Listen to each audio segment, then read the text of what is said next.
imirimo itangaje wakoze ni myinshi, n'ibyo utekereza kutugirira ntibibarika.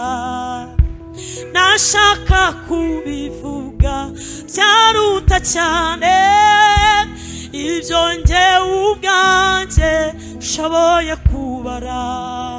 Wambereye inyangamugayo Mana, wambereye imfura.